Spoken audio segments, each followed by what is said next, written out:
When it comes to crash outs, few can compare to the one and only Tay-k, who not only crashed the out, he did the race. Okay. Just recently, the 24-year-old was sentenced to forever. Well, not literally, but by the time he's eligible for parole, he'll either be dead or close to it. And in this video, we're going to break down Tay-k's infamous case, along with the series of unfortunate events that left. What y'all doing this type of? What y'all doing this time?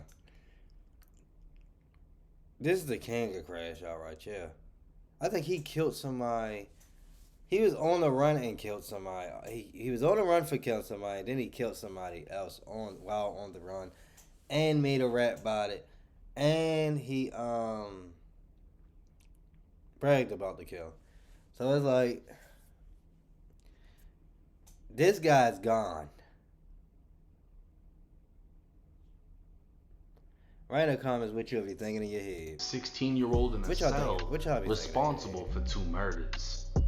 Kevin Beverly, who went by the name KD, was a Compton Crip, while Jolena McIntyre, who went by the name Nina, was a Long Beach Crip. The two would meet in high school in the early 90s, and in the year 2000 would have a baby named Tamor McIntyre, who would later be known as Tay-k. His father would wind up in prison, while his mother was in and out of jail struggling with addiction.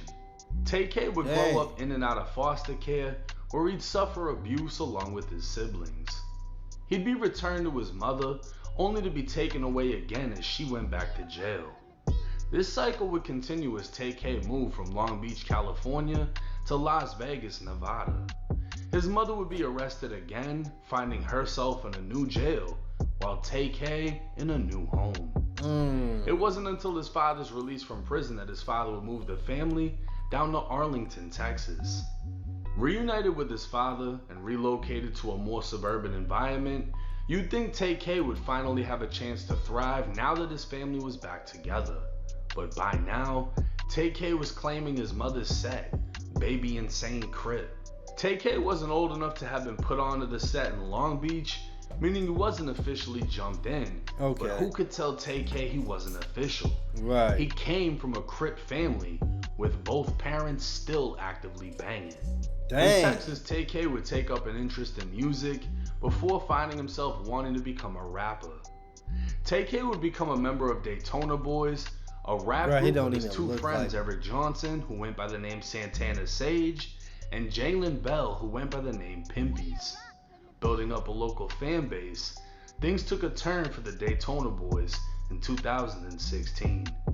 20-year-old Sarah was the designated driver for her friends on New Year's Eve. She attended the University of North Texas and was enrolled in the radio, television, and film program. Pulling up to a stoplight, another vehicle pulled up alongside hers.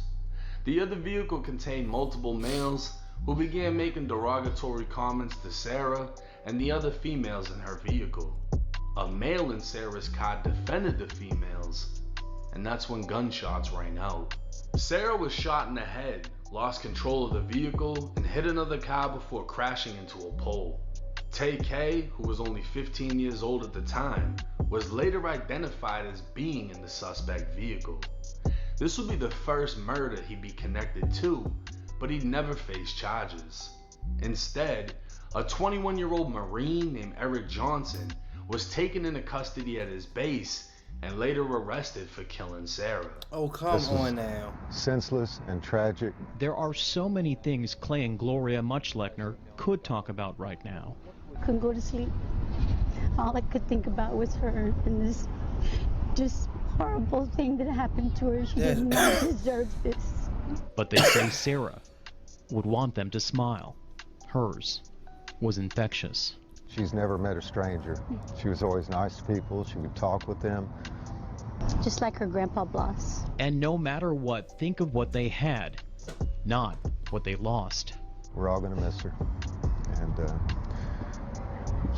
some people don't get to have their kids 20 years, so we have to be We have to be blessed with what we've had with her, time spent. Jurors found Eric Johnson guilty of shooting Sarah Muschleckner on New Year's Day back in 2016.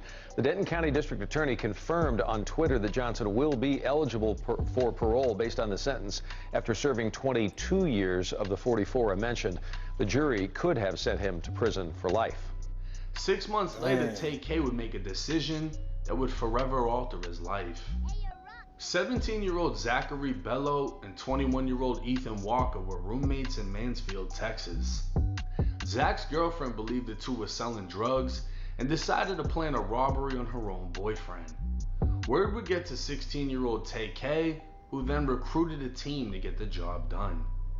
3 girls went to the house, all aware of what was about to happen. Wow. As they spent time with the 2 roommates, they unlocked the doors to the house and the 4 robbers let themselves in. Over the next few minutes, Zach would be hit in the head with brass knuckles and shot in the shoulder, while Ethan was shot in the chest and left on the ground, gasping for air. Ethan would later die, and Zach knew he was set up by the girls because when the robbers walked in, the girls just got up and walked out, not even acting scared or surprised. But nobody planned for a double shooting or for Ethan to die. Police would quickly identify everyone involved, with Tay-k being arrested at only 16 for participating in the home invasion robbery turned murder. Released on house arrest, Tay-k would cut off his ankle monitor and go on the run. Dang. A month later, 23-year-old Mark Saldivar was shot and killed in a Chick-fil-A parking lot. New on the night beat, one man found dead in the middle of a parking lot of a North Side fast food restaurant following a shooting. As Pilar Arias reports tonight, police say the car the victim was riding in may also be the same vehicle the suspects took off in. The parking lot of a Chick-fil-A turned crime scene. The restaurant closed for business like it usually is on Sundays. But that didn't stop witnesses and spectators from gathering to figure out what happened at the lot just across from North Star Mall early this evening. So this is a shopping center. There were quite a few people out here, and the car drove through like everybody else, and as soon as they heard the noise, they all started looking. Police now trying to find out how this all happened. Their sights set on a black 4-door car. They say the victim was riding in the car along with several other people police are now looking for. They had pulled in here just before 5:30. As far as investigators know at this point, the man was shot outside the vehicle, but they don't know what made him want to get out. Investigators would learn Tay-k and others picked up the photographer for a photo shoot at a local mall. While in the vehicle, Tay-k and one of the other suspects pulled out guns, pistol whipped Mark, and took his backpack containing his equipment. Mark was forced out of the car, tried to get back in, and desperately jumped on the hood. That's when Tay-k leaned out of the window and shot him dead. 2 months later, on June 30th, 2017, Tay-k would drop his infamous song The Race, and that same day, he'd be captured by U.S. Marshals in New Jersey. Tay-k was now viral after dropping a song describing killing and being on the run, and going as far as showing his own wanted poster. The song would reach number 44 on the Hot 100 Billboard chart and currently sits at 251 million views on YouTube. Dang. But Tay-k would never get to perform his hit song or experience anything from it. He'd only hear about it through jail calls and jail visits. Tay-k would eventually be found guilty for his role in the home invasion murder of Ethan Walker. While he wasn't the shooter, the fact that he recruited the shooter would leave him with a 55-year prison sentence. Fast forward to 2025, Tay-k would be sentenced to an additional 80 years in prison for shooting and killing Mark. Dang. Your punishment is to be assessed at 80 years in the prison. I don't know where your mom is, don't know where your father is. I know that you had a rough childhood. And I do know that these offenses occurred when you were very young. And Yo, these did come when he was very young. Yeah, he basically, the jail grew him up. The jail raised him. That is wild. I'm not even gonna lie, bro. After like 65, bro, I would just let a nigga out. I would just let people out at like 65, cause like, I mean, depending on what you did. Depending on what you did, I guess. And this, if they really plan on to keep him forever, I'd have let him out 65. I'd let him out 65. Because, like, really, like, what? But, hey, you did take somebody, two people lives. That while this is a lot of time, and I tell people all the time, any time that you do in custody is a lot of time. But by that same token, you're still alive. And what the state has said is true. You're still alive. You can still better yourself. If you end up in prison for the rest of your life, you're still alive. You still can improve yourself. No, your family can still visit you. BS, but the complainant in this case is deceased. 24-year-old Tay-k has been sentenced to a total of 135 years in Texas State Prison. His sentencing will be run concurrent, meaning his 55-year sentence has pretty much been overruled by his 80-year sentence. Under Texas law, he'll be eligible for parole in his 60s. Things have already been rough for him, judging by the scar on the side of his neck that appears to be a slash from a razor. While his crimes can't be minimized, his life must be analyzed.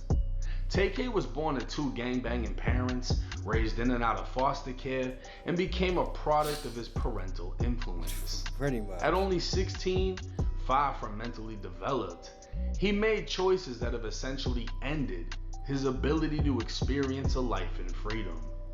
He's been deemed a threat to society, and now knowing his childhood, it can be determined he really never had a chance to live peacefully in society. Right. One can only hope he finds peace in prison, learns from his mistakes, asks forgiveness from his victims' families, and lives long enough to make parole. He was way too This is the reality of being a crash out, and he is a living example of what any teen could be if you're following down a similar path. Now, as sad as Tay-k's case is, it's even sadder what happened to Sarah, Zach, Ethan, Mark, you know what I mean? And when you hear what happened to them, you really lose any sympathy for him. This was a 16-year-old who was doomed from the start, that grew up to two gangbanging parents that didn't do shit for him, didn't provide anything for him. And then, you know, they tried to get their shit together. They tried to, you know, testify on his behalf, and it's done nothing for him. He was failed by his parents, 100%. If you were incarcerated at a Maryland juvenile detention center, you may qualify for compensation from a state-established fund over living like him. You want to go viral and post guns and show your wanted picture and this and that, and be involved with fucking retarded people that do stupid shit that eventually leads to someone's death, then you end up like that. Or his friends that are doing 40 years, 20 years, 15 years, all of them got smoked. Every single person